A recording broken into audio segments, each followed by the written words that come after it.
투자에 집중되어 있는 전략을 고민하시고 계시는 거죠. 심리적으로 많이 흔들릴 가능성이 있다. 뭔가 매력적인 구간에 들어가 있는 타입에 따라서 가격이 또 상이하게 좀 갈립니다. 나름대로 그 교육의 여건들을 좀 챙겨가실 수 있는 환경이라는 거. 저는 답변을 딱 드릴 수 있을 것 같아요.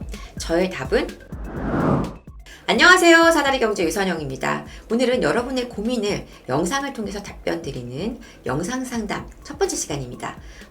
오늘 당첨되신 분의 사연을 만나보도록 하겠습니다. 바로 책 먹는 호랭이님의 사연입니다. 목동대 마포 어디로 갈까요? 라는 게 사연의 이제 제목이시고요. 내용을 좀 보면은요. 4살 아이를 둔 3인 가족입니다. 구로구 항동 한양수자인 30평 보유 중이고 매도 후 대출받아서 목동 뒷단지 11단지 예를 들자면 11단지 20평 들어가서 2년 살다가 세주고 근처 전세 살기 재건축 사두는 게 목표 또는 마포 24평 매수 이렇게 해서 용강 레미안 신공덕 1차 레미안 공덕 2차 이렇게 이제 얘기를 주셨는데요. 자, 여러분들은 어떻게 생각하시나요? 이 사연에 대해서 여러분들의 생각은 어떠신가요? 자, 좀 명확하게 드릴 수 있는 답이 있습니다. 투자적인 관점에서 봤을 때의 어떤 기대감은 목동이 더 높다. 그리고 좀 장기 투자라고 하면 목동 선택하는 것이 맞다. 그리고 그게 아니라 나는 중간중간 한번 이제 여기서 한번 또 다음 갈아타기를 가고 몇 년 있다가 또 움직여 가고 싶은 그런 징검다리 역할을 하는 투자를 하고 싶다. 그런 매수를 하고 싶다. 라면은 마포가 맞으실 겁니다. 근데 이제 우리가 어떻게 보면 이 질문은 이제 미래 가치가 높은 굉장히 유망한 재건축 아파트와 그리고 입지 좋은 구축의 어떤 그 비교라고도 해볼 수도 있을 것 같은데요. 이 사실 재건축이라는 거는 미래 가치를 끌어오는 거예요. 그죠? 그러니까 내가 미래에 이렇게 좋아질 것을 기대하면서 가져가는 전략이다 보니까 굉장히 투자적인 성격이 강합니다. 그래서 사실은 좀 어려운 투자가 될 수 있는 것이 어떤 가격의 그 변동폭이 되게 큽니다. 그래서 재건축 아파트 흐름을 보면은 뭐 이런 식으로 움직이죠. 이렇게. 그러다 보니까 결국은 우상향의 각도는 좀 더 깊을 수 있지만 어느 시점에서 잘못 샀고 어느 시점에서 사고 잘못 팔면 상대적으로 가격이 거꾸로 빠지는 상황에서 운용을 하게 될 수도 있다 보니까 조금 리스크가 있을 수 있습니다. 그래서 그런 부분들이 잘 버텨줄 수 있는 어떤 환경을 만들려면 장기 투자가 되어야 되는 그런 단점이 있는 것인데요. 이건 이제 성격적인 재건축 아파트라는 그 투자가 갖고 있는 성격이고요. 우리 책 먹는 호랭이님께는 저는 답변을 딱 드릴 수 있을 것 같아요. 저의 답은 마포로 가자입니다. 마포로 가자. 방금 말씀드린 그런 변동폭이라든가 이런 것들, 뭐 장기 투자 이런 문제에도 사실 기인을 하지만 우리 책 먹는 호랭이님의 질문 속에서 저는 확실한 답을 찾기가 훨씬 수월한 것 같습니다. 지금 내용을 보면 이런 얘기가 있습니다. 구로 항동 산양수자인 30평 보유 중인데 매도 후 11단지의 경우는 20평 들어가서 2년 살다가 왜냐하면 여기는 토허제니까 실거주를 일단 해서 2년을 채운 다음에 세 주고 근처 전세 살기 왜 이렇게 판단하실까요? 자, 이분은 항동 한양수자인 그래도 연차가 얼마 안 된 신축 아파트를 지금 30평 보유 중이시거든요. 그러면 여기 살다가 20평 그것도 아주 오래된 낡은 아파트로 들어간다는 게 결코 쉬운 일이 아닌 것입니다. 그래서 일단 토어제 걸려 있으니까 매수하고 2년은 어떻게 살다가 그 다음에 거기는 세를 주고 나는 전세로 가서 살아야겠다 근처에서 그리고 재건축을 사두는 것에 의미를 두겠다라는 얘기시거든요. 자, 굉장히 투자에 집중되어 있는 전략을 고민하시고 계시는 거죠. 자, 이러면 뭐가 문제가 생기냐면요. 우리가 이제 투자를 할 때는 굉장히 심리적인 요소가 아주 크게 작용을 합니다. 그러니까 똑같은 물건을 사도 내가 만족감을 갖고 그 물건을 사고 또 보유하는 내내 만족도가 높은 상태에서 시세가 올라가 준다면 조금 더 그 투자에 대한 성과를 좋게 바라보게 돼 있고요. 내가 똑같은 물건을 샀는데 처음 살 때부터 찝찝한 마음으로 샀다든가 이랬을 때는 나중에 성과가 똑같이 나와도 그래 그래도 잘 해주고 있네 만약에 성과 조금 안 좋다 싶으면 아, 내가 그때부터 저거 사는 게 아니었어 라고 마음이 움직이거든요. 똑같은 방법으로 재건축 아파트를 이제 사면 내가 거기에서 실거주에 대한 부분이 사실은 만족도가 떨어질 수밖에 없죠. 그죠? 그래서 우리가 흔히 몸테크라고도 많이 하는데 어떤 분들은 그렇거든요. 뭐 재건축 아파트면 어때? 나는 굉장히 정감 가고 좋던데. 그리고 어차피 난 여기서 교육을 완성해야 하니까 여기서 계속 살면서 시세가 올라가는 걸 좀 천천히 기다릴 수 있어. 이런 마음으로 들어가시는 분들은 목동 들어가시는데 무리가 없단 말이에요. 근데 지금 우리 책만우 호랭이님은 거기 들어가는 거에 대한 심리적인 부담이 이미 있으신 거예요. 그래서 나는 저기를 일단 사놓고 투자로만 좀 볼 거야 하니까 거주에 대한 부분은 완전히 지금 빠져 있는 거죠. 그리고 오로지 투자의 성과만 가지고 그 물건을 가져가셔야 되는 전략입니다.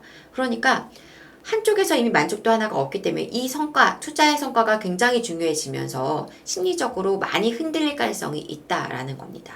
그러면 여기에서부터 이미 조금은 어려운 물건이 될 수가 있는 거예요. 그쵸? 그래서 일단 이 부분에 있어서도 조금 힘든 선택이 되실 수 있다라는 저는 판단을 하고 있고요. 두 번째는요, 이런 부분입니다. 지금 목동이 굉장히 힘이 좋습니다. 재건축 아파트로 진행 속도도 나쁘지 않고 나중에 그 변화에 대한 기대감이 높고 대단지 아파트 뭐 이제 나중에 신도시가 하나 생기는 규모의 몇만 세대가 들어가는 그러한 엄청난 변화를 겪게 될 거다 보니까 사람들의 기대감이 상당히 높아져 있는 상태거든요. 그래서 목동 재건축 아파트들이 시세가 지금 바닥에서 회복이 빠르게 됐고 많이 빠지지도 않았지만 빠르게 회복되면서 시세가 좀 높은 편에 있습니다.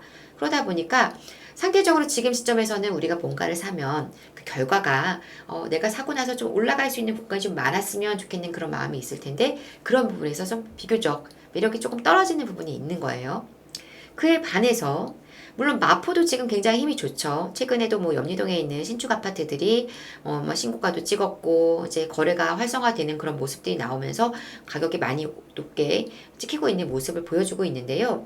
지금 우리 팀문호 호랭이님이 고민하고 있는 24평 이제 구축이에요. 2000년에서 2003년 4년 들어온 아파트들이다 보니까 그리고 20평대인 곳들 요 세 개 단지는 비교적 시세가 아직은 조정폭에서 조정받은 시점에서 많이 회복을 못하고 있다는 얘기죠. 그래서 상대적으로 마포에서 아직은 뭔가 매력적인 구간에 들어가 있는 그런 물건이 아닌가 저는 이렇게 판단을 하고 있습니다. 그러니까 내가 매수하고 나서 올라갈 수 있는 공간이 제법 있구나 이렇게 판단해 본다면 목동보다는 매수의 시점에서도 마포가 조금 더 마포에 있는 지금 이 물건들이 조금 더 매력적이지 않나 라고 생각을 하는 것이죠. 그래서 이런 모든 것들을 종합해 봤을 때는 마포를 선택하시는 것이 좀 더 좋겠고 마침 세 개의 단지 보신 거 용광레미안, 신공동 1차, 레미안공동 2차 저는 괜찮아 보입니다. 여기서 잠깐 아파트를 좀 훑어보도록 할게요. 얘기만 했으니까. 지금 이제 그 목동 11단지를 처음에 이제 얘기를 주셨는데 요곳은 이제 현재 좀 가격이 20평대를 보셨지만 조금 편차가 있을 겁니다. 알아보셨다면 잘 알고 계실 텐데 22평이 타입별로 하나는 지분이 고층, 저층 물건이 있어서 하나는 지분이 크고요. 하나는 지분이 좀 작아요. 그래서 그 두 개의 그 타입에 따라서 가격이 또 상이하게 좀 갈립니다. 그래서 이제 그런 부분, 지분이 그래도 재건축이라는 부분을 감안했을 때 지분이 또 중요한 부분이다 보니까 그런 걸 감안했을 때 또 매수에 대한 전략이 좀 필요하고 목동 12단지 같은 경우에도 지금 20평을 기준으로 본다면 상대적으로 시세가 많이 회복이 돼 있는 상태라서 가격의 매력이 조금 떨어지는 느낌을 받게 되죠. 10% 내로 들어오는 상황이기 때문에 그래서 목동은 조금 지금 뭐 여러 가지 투자의 어떤 방향을 생각했을 때에도 조금 선택하기가 좀 부담스러운 전략이 아니시겠나 이렇게 판단을 하고요. 그럼 마포로 한번 가볼까요? 마포도 지금 그 아현동하고 영리동 일대의 뭐 프레스티지 자이라든가 이런 아파트들은 시세가 많이 회복을 했고 최근에 이제 굉장히 높은 최고가도 찍히는 이런 환경들이 나와서 조금 무겁게 느껴지실 수 있고 거의 전고점을 이제 넘어가는 수준이지만 다행히 우리 지금 책문호 호랭이님께서 보신 몇 개 아파트는 아직 비교적 괜찮아 보입니다. 일단 레미안 용강. 여기는 이제 특성이 좀 평지라는 거고, 평지에 있으면서 이쪽에 이제 그 대응역 일대 학원가랑 이런 것들을 쓸 수 있고, 여기 염리초학군지라서 나름대로 그 교육의 여건들을 좀 챙겨가실 수 있는 환경이라는 거. 그리고 대형 평수랑 아파트가 같이 이렇게 묶여 있어서 세대수가 많지는 않지만 좀 관리가 잘 돼 있다. 이 점도 좀 체크해 볼 수 있는 부분인 것 같습니다. 자, 그리고 공덕 레미안 1차, 신공덕 레미안 1차.